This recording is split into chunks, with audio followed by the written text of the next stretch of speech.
Rome, once thought unstoppable, crushed in a single day. 70,000 men gone. But Rome did not die that day.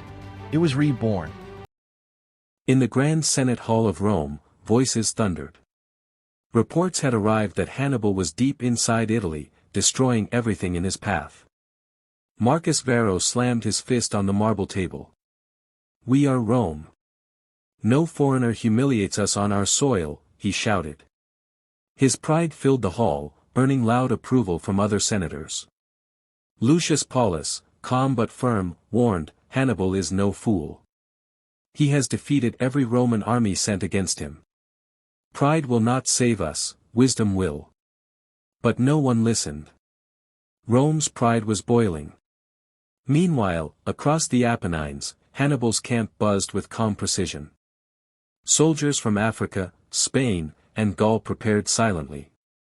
Hannibal, his one eye glowing under the firelight, whispered to his officers, "They will come proud and loud. We will answer with silence and skill." As dawn broke, 80,000 Roman soldiers marched toward Cannae, singing, confident, unstoppable. Villagers watched the red tide of soldiers stretch across the plains. Rome believed this would be the battle that erased their shame. But Hannibal waited, smiling. The wind carried the smell of dust and destiny. The Roman legions marched under the burning Italian sun. Dust rose like smoke as tens of thousands of sandals struck the earth in rhythm. Marcus Varro rode ahead, his crimson cloak fluttering. He was sure of victory.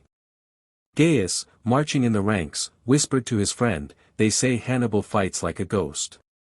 You never see him until it's too late." His friend laughed nervously. "Ghosts die like men, Gaius. They crossed rivers and villages, their confidence high but discipline thin." Scouts reported Hannibal's army camped near Cannae, smaller, weaker. Varro smiled. "Then the gods have given us his head." That night, Hannibal watched from a nearby hill. His army of 50,000 looked small beside Rome's Red Sea of troops. But he saw their weakness, pride. He whispered, "Tomorrow, Rome will learn fear again." As the sun rose over the battlefield, two worlds faced each other, the might of Rome and the mind of Hannibal. At dawn, Hannibal studied the plain of Cannae. The wind blew east, toward the Romans. Perfect. Dust would blind them. He arranged his troops in a strange formation, a weak center, curved forward, with strong African infantry on the sides. Mago frowned. "Brother, the center will break." Hannibal smiled. "Exactly. They'll come in thinking they're winning. Then we close the jaws." Across the field, Roman scouts saw Hannibal's center bulging out. "They're weak." Varro shouted. "We crush them straight." Paulus hesitated. "No, it's too perfect," but Varro had already given the order. Trumpets roared. The Roman wave surged forward, exactly where Hannibal wanted them. The morning sun turned red with dust and blood. Romans charged like thunder, smashing into Hannibal's center. The line bent backward, then held. Hannibal's Africans moved from the sides, closing in. Gaius screamed, "We're surrounded." But there was no escape. The circle of Carthaginian steel tightened. By noon, 50,000 Romans lay dead or dying. The air choked with cries. Varro escaped with a few horsemen, Paulus died fighting. Hannibal walked among the fallen, silent. His men cheered, but he did not. He looked toward Rome's direction and whispered, "Now they will fear." The ground of Cannae drank the blood of an empire. Back in Rome, news of the disaster struck like lightning. Senators tore their robes. Mothers wept in the streets. Rome had lost 70,000 men in one day. Many thought the republic was finished. But an old senator, Fabius Maximus, stood and spoke calmly, "Rome has lost battles before, but never its will. We will not beg. We will rebuild." The Senate agreed. Bells rang across the city, not for mourning, but for oath. Every citizen swore to defend Rome. Boys trained with wooden swords, women offered gold for war funds. Even Gaius, bloodied but alive, returned home and said, "We will rise again." Rome's biggest loss had become its test. The comeback had begun. Rome could no longer afford pride. After Cannae, they turned to Fabius Maximus, the man once mocked as cowardly. The people had laughed at him for avoiding battle with Hannibal. Now, they begged him to lead. Fabius accepted, not with fire but with quiet determination. "We will not fight Hannibal," he said. "We will bleed him slowly." He ordered Roman armies to shadow Hannibal's movements, burning crops, cutting supply lines, and refusing open battle. To many, it felt dishonorable. But Fabius knew, you can't fight a storm, you endure it. Hannibal marched through Italy, expecting more armies to challenge him. None came. His soldiers began to starve. His allies grew restless. In the Roman camp, Varro walked up to Fabius. "I thought courage meant to fight," he said. Fabius smiled sadly. "Sometimes courage is to wait." Rome was learning patience, the first step in its revenge. Months passed. Hannibal's army, once unstoppable, began to fade like a ghost. Roman farmers hid food, villages were evacuated, and forests became traps. Hannibal's scouts reported, "They won't fight us, General." Hannibal scowled. "Then they are learning." Rome called Fabius cunctator, the delayer. Mockery turned to respect. Under his leadership, Rome survived the impossible. In one tense night scene, Gaius and a few men ambushed a Carthaginian foraging party. "For Cannae," he whispered as they struck. It was a small act, but it symbolized something greater. Rome was fighting smart now. Each week, Hannibal lost men and allies. The hunter had become the hunted. In the shadow of Rome's slow comeback, a young soldier named Publius Scipio rose to attention. He had survived Cannae too, barely. Watching Fabius' patience inspired him. But Scipio dreamed bigger. He said to Fabius, "We defend well. But one day, we must strike back." Fabius nodded. "Then learn, Scipio. Watch Hannibal. Understand him." Years passed. Scipio trained new recruits, studied enemy tactics, and learned discipline. The Roman army was transforming from prideful lions into calculating wolves. Gaius, now a veteran, told new recruits, "We lost everything once. Never again." Slowly, the fear of Hannibal began to fade. The tide was turning. Scipio reformed the Roman army. Gone were the days of arrogant generals. He trained soldiers to move like water, fast, adaptable, and united. He told them, "Hannibal defeated us with brains, not just blades. We will do the same." New recruits learned ambushes, scouting, night marches, and surprise attacks. Rome's army became a thinking machine. In one powerful moment, Scipio stood before his men and declared, "Our ancestors built Rome once. We will rebuild it on discipline and courage." The soldiers raised their swords, shouting, "Roma Aeterna. Rome eternal." The comeback was no longer a dream, it was a plan. In the Senate, Scipio stood before the elders. "We cannot wait forever. Hannibal has bled us, but now he bleeds too. I ask permission to take the war to Africa, to Carthage itself." Gasps filled the hall. The plan was bold, almost insane. But Fabius, now old and wise, smiled. "Sometimes," he said softly, "the student must go where the teacher cannot." The Senate agreed. Scipio was given command of a new army, Rome's last hope.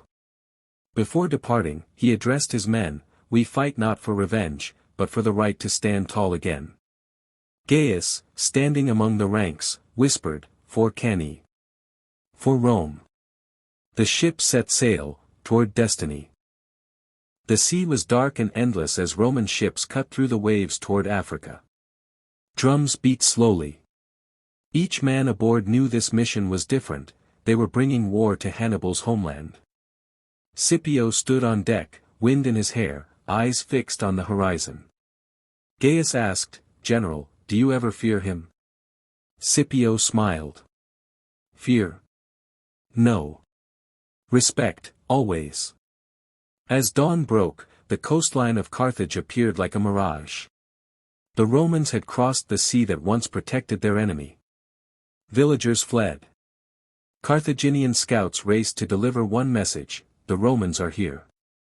In Carthage, panic spread. The Senate begged their greatest son to return. A messenger found Hannibal in southern Italy. He listened quietly, then looked toward the sea. After all these years, he whispered, Rome finally found its courage. He began his long journey home, toward his final battle. Before Hannibal's arrival, Carthage sent Hasdrubal Gisco to crush Scipio. The two armies met near the plains of Utica. Hasdrubal's army was larger, but Scipio had something new: speed and deception. He ordered fake camps to confuse the enemy and struck at night with fire and fury. Gaius shouted, "For Rome," as flames spread through the Carthaginian lines. The chaos was unstoppable. By morning, the African army was broken. Scipio's men cheered as smoke rose over the horizon. Gaius looked at the fire and said, "Cannae burns no more." Far away, Hannibal received the news and smiled bitterly. So, the boy has learned. The people of Carthage gathered at the gates as Hannibal arrived, older, scarred, but still carrying the aura of a legend. Children pointed, whispering, "That's him, the man who defeated Rome." But Hannibal's eyes carried sorrow. Years of war had taken his strength, his army, and his homeland's wealth. Still, when the Carthaginian Senate begged him to defend them, he nodded.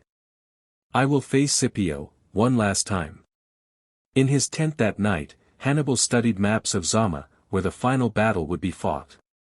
Mago said, "He's young, but he's you, clever, patient." Hannibal replied quietly, "Then I will meet my reflection." The two greatest minds of their age were on a collision course. Before the battle, a rare meeting took place. Scipio and Hannibal met between their camps under a white tent. Both generals studied each other in silence. Hannibal spoke first. "You are young, yet wise. You could have been my ally." Scipio replied, "And you could have been my teacher." They both smiled faintly, understanding that history only allows one victor. Hannibal warned, "Carthage still has elephants, and my veterans fear nothing." Scipio answered calmly, "Then they will face men who once feared you, and survived." The two legends stood, bowed respectfully, and walked away. As Scipio mounted his horse, Gaius asked, "What did he say, General?" Scipio replied, "That tomorrow, gods will choose the future." Dawn rose over Zama. Elephants trumpeted as Carthaginian lines formed. Roman horns answered in thunder. The air shook with tension, the final chapter of a 20-year war was about to be written. Scipio rode before his troops. "Today we end what Cannae began. Rome stands with you." The soldiers roared. Across the field, Hannibal whispered to his men, "Fight for your homes, for Carthage." As the sun climbed, the two armies advanced. Elephants charged, Roman trumpets screamed, Scipio had planned it all. Hidden gaps opened in the Roman lines, letting elephants pass harmlessly. Javelins rained down. It was the beginning of the end. The battlefield shook as elephants thundered toward the Roman lines. The ground trembled like an earthquake. Gaius braced his shield and shouted, "Hold! Hold!" At the last second, Scipio gave the signal. Roman ranks split open, forming narrow corridors. The elephants charged through harmlessly, chased away by blaring horns and flaming torches. The Carthaginian line faltered. Scipio's cavalry, led by Laelius, swept from the flanks. Hannibal's veterans, the same men who had crushed Rome at Cannae, stood firm, shields locked. "Now we fight men, not beasts," Hannibal growled. The clash was brutal. Swords shattered, blood darkened the dust. Gaius fought beside Scipio, shouting, "For Rome! For Cannae!" Hannibal watched from a hill as his lines began to crumble. For the first time in his life, he saw fear, not in his enemies, but in his own men. The tide had turned. The storm of Zama raged. Hours into the battle, the African sun turned red with dust and smoke. Both armies were exhausted, locked in deadly struggle. At the center, Scipio and Hannibal's forces collided head-on, veterans against visionaries. Each man commanded with calm precision. Hannibal moved like lightning, repositioning his men, shouting, "Hold the line." Scipio countered, sending reserves to the weak points. Their minds dueled as fiercely as their soldiers. It was not just a fight for land, but for legacy. Gaius, bloodied and limping, saw Scipio ride past. "He fights with Hannibal's mind, and Rome's heart," he said. In that moment, history felt balanced on the edge of a sword. As the afternoon sun dipped low, Scipio looked to the horizon, waiting. Then, a distant horn echoed. Laelius and the Roman cavalry, who had chased the Carthaginian horsemen earlier, had returned, striking from behind. Hannibal's army was surrounded, the same tactic he once used at Cannae. Realizing the irony, Hannibal whispered, "So, this is justice."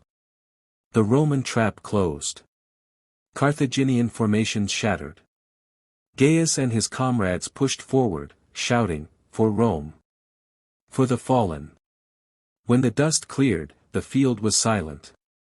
Rome had done the impossible. Scipio dismounted, kneeling among the bodies. He whispered, "The gods have balanced the scales." After the battle, Scipio received Hannibal in his tent. The old warrior entered silently, armor dented, face calm but defeated. Scipio rose and bowed, not mockingly, but with respect. "You were Rome's greatest test," he said. Hannibal smiled faintly. "And you, Rome's answer." He offered a hand. "You have defeated not just me, but fear itself. Protect that strength, or one day another Hannibal will return." Scipio nodded. "And yet, I would rather face 10 armies than one man like you." The two legends clasped hands, enemies, yet equals, as torches flickered around them. In that moment, war ended, but history began. Months later, Scipio returned to Rome. Bells rang, crowds filled the streets, petals rained from rooftops. The Senate hailed him as Scipio Africanus, the man who avenged Cannae. Gaius marched among the veterans, smiling through tears. "We saw Rome fall," he said softly, "and we made her rise again." In the forum, Scipio addressed the people. "Rome is not great because she never falls. She is great because she never stays down." The crowd roared. Trumpets blared. From the ashes of defeat, Rome had become unstoppable. The greatest comeback in history was complete. Years passed since Zama, yet the memory of Cannae never left Rome. Statues were raised for the fallen, not to mourn them, but to remind every Roman what pride had cost. Scipio stood at the field of Mars, watching new recruits train. Gaius, now an instructor, said, "They fight with your discipline, not our old arrogance." Scipio smiled. "Then we have learned." A young recruit asked, "Sir, how did we defeat Hannibal?" Scipio replied softly, "By becoming better than who we were when he found us." Rome had lost once, but from that loss, a new Rome had been born, sharper, wiser, unstoppable. Far from Rome, the legend of Hannibal lived on. After Zama, he was not executed, Scipio had spared him out of respect. But Carthage, now humbled, no longer trusted him. Hannibal left his homeland and wandered across the eastern world, serving foreign kings, teaching war, but never finding peace. In one quiet scene, he stood on a cliff overlooking the sea. I gave Carthage everything, he whispered. And in the end, Rome gave me history. A messenger from Carthage found him years later with news that Rome still feared his name. Hannibal smiled. Then I have won something, after all. Victory brought Rome power, but also arrogance once again. Senators began fighting for glory, wealth, and control of new lands. Scipio, weary of politics, warned them, the day we stop fearing defeat, we will create our own Hannibal. But few listened. The Republic had survived its greatest war, yet inside, new cracks were forming. Gaius, now gray-haired, visited Scipio one evening. Do you regret it, General? Scipio looked toward the setting sun. No, but I fear Rome will forget what made her strong. History, it seemed, always repeated for those who stopped listening. Time aged them both. Scipio retired to his villa by the sea, Hannibal lived hidden in the east. One night, Scipio looked at the stars and whispered, Hannibal, wherever you are, you made me who I am. Across the sea, Hannibal, gazing at the same sky, murmured, and you, Roman, gave my life meaning. They had never hated each other, only understood what it meant to chase greatness. History would remember them not just as enemies, but as two men who changed the world through each other. Centuries passed. Rome became an empire, Carthage turned to ruins. But the story of Hannibal and Scipio never died. It lived in every general who studied strategy, in every leader who learned that pride can destroy, and discipline can rebuild. From Cannae's ashes to Zama's glory, Rome's journey became the eternal lesson of resilience. The narrator's voice echoes. Empires rise, empires fall, but true greatness lies not in victory. It lies in the courage to stand after defeat. The screen fades to the image of Rome's eagle banner waving in the wind. If you enjoyed this video, don't forget to hit the like button. Subscribe to the channel Every Story Beats with a Lesson for more amazing history stories. And tell us in the comments what you thought about this video. Thank you for watching. See you in the next one.